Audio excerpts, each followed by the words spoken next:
Fala galera, sejam bem-vindos ao canal, e para mais uma história de terror.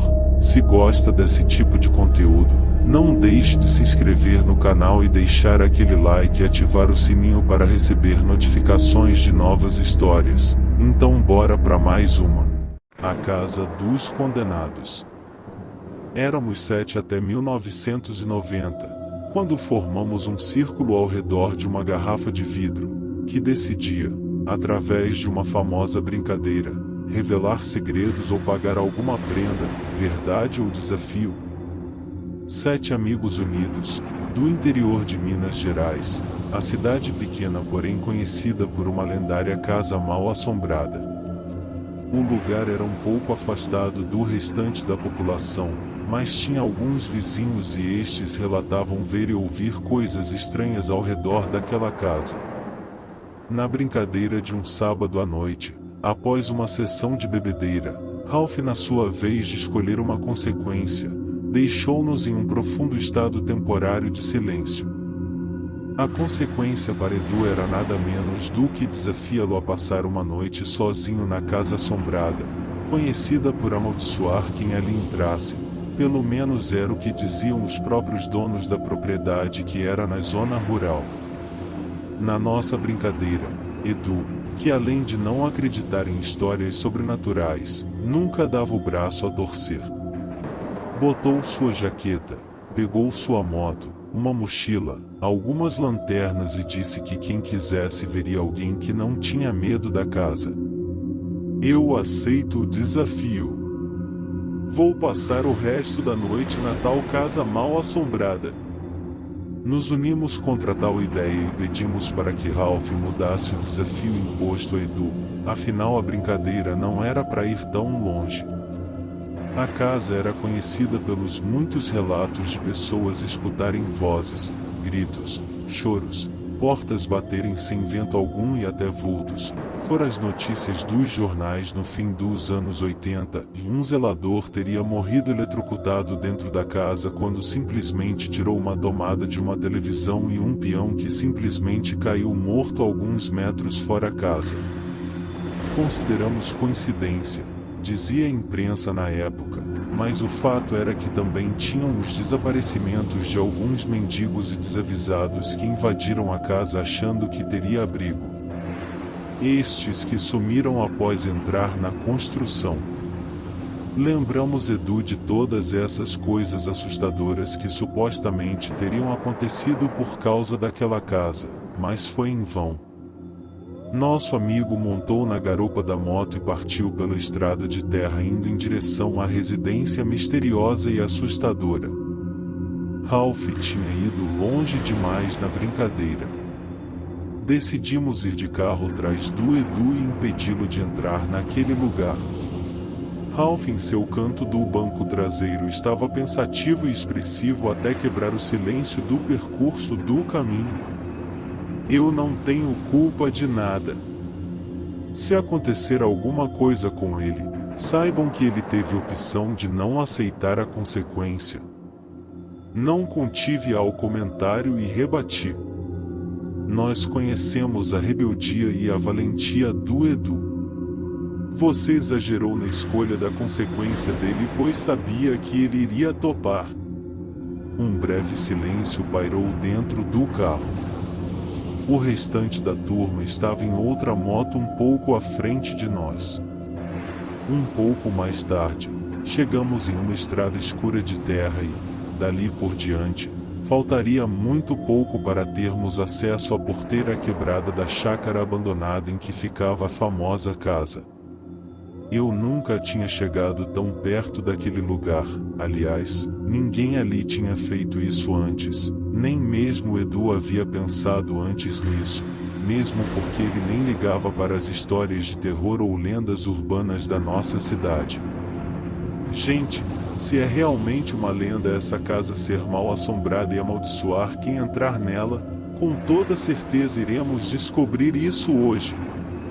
Vejam, a moto do nosso amigo Edu já está estacionada na entrada da casa.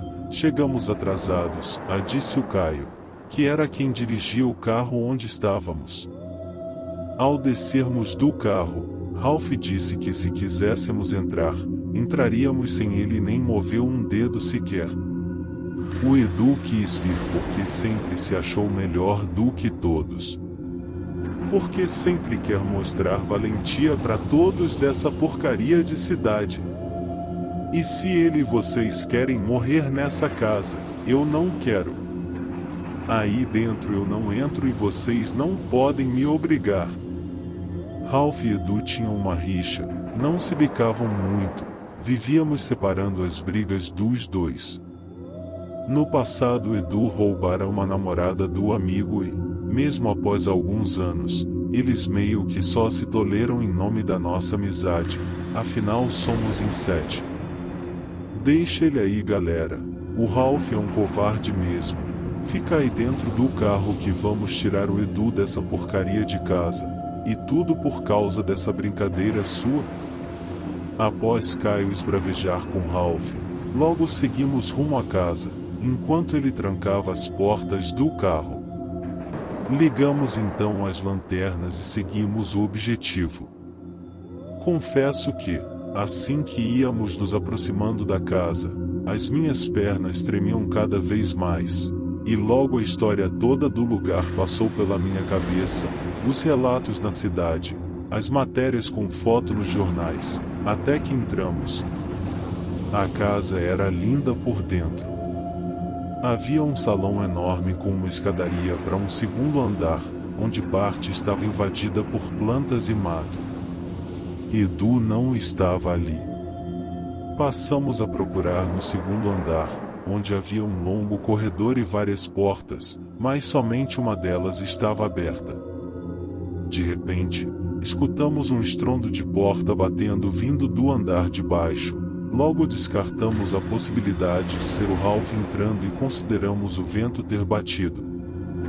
Confesso que era apenas para amenizar o enorme medo que estávamos sentindo. Assim que entramos pela única porta que estava aberta naquele imenso e longo corredor, vimos Edu parado no meio de um enorme quarto ou talvez fosse uma biblioteca. Tentamos falar com ele, mas ele não nos respondia, nem se movia. Apenas mantinha o olhar fixo e a boca aberta para o canto inferior da parede. Apontei a lanterna para o lado em que ele olhava e, na parede, um homem velho estava encostado sentado no chão, com os braços entre as pernas.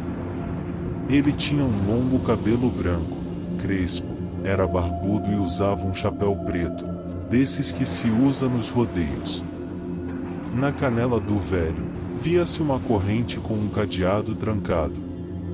Um pouco mais atrás, pelo canto do quarto, a corrente se ligava a uma mulher mais nova, porém com uma pele putrificada, que sorria maquiavelicamente expondo seus dentes longos e afiados.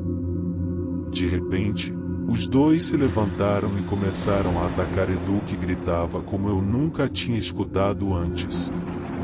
Talvez toda a cidade conseguisse escutar os gritos de tão altos que eram. O velho e a mulher apertavam tanto nosso amigo com as correntes, que até podíamos escutar o barulho de ossos dele se quebrando.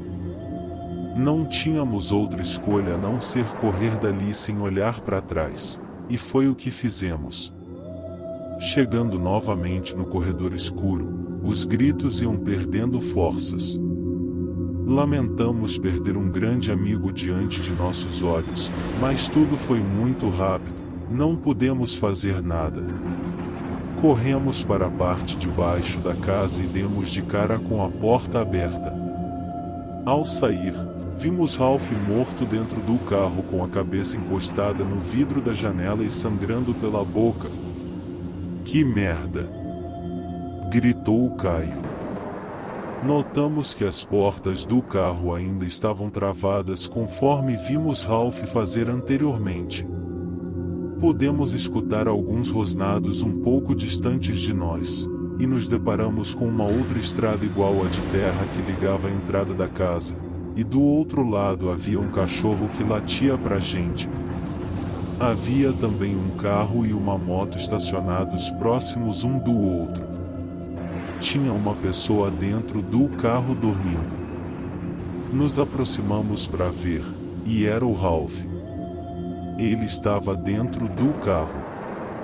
Era um carro igual ao do Caio e ele não estava mais morto, mas sim dormindo. Batemos nos vidros, mas ele não escutava e o cão que estava latindo para nós logo começou a gargalhar.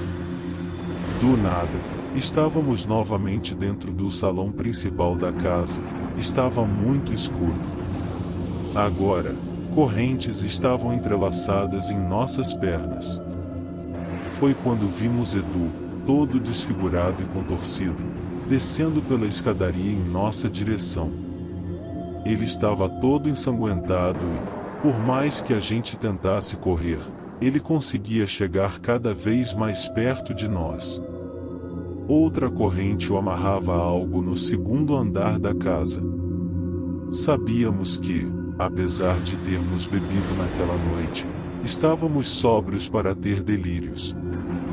Mas era real. O cachorro que latia lá fora entrou na casa e foi crescendo até se parecer com uma criatura horrível parecida com um lobisomem. Ele começou a conversar, sua voz era rouca e seu hálito era forte. Lá fora, só entramos na casa de vocês com autorização. Já aqui no submundo, não se entra sem antes ler o que está escrito na porta. Fomos guiados até a porta daquela casa maldita, e uma frase riscada com algo perfurante na porta dizia: "Pode entrar, mas se entrar, jamais irá sair." Logo o salão escuro ficou cheio de pessoas acorrentadas umas nas outras. Algumas dessas pessoas lembro de ter visto por fotos nos jornais. Eram os mortos ou desaparecidos das histórias contadas sobre aquele lugar. Foi quando me dei por conta de que estávamos todos condenados à prisão eterna daquele pesadelo, talvez mortos ou talvez desaparecidos. Fim. Se gostou, deixa o like e não esqueça de se inscrever no canal.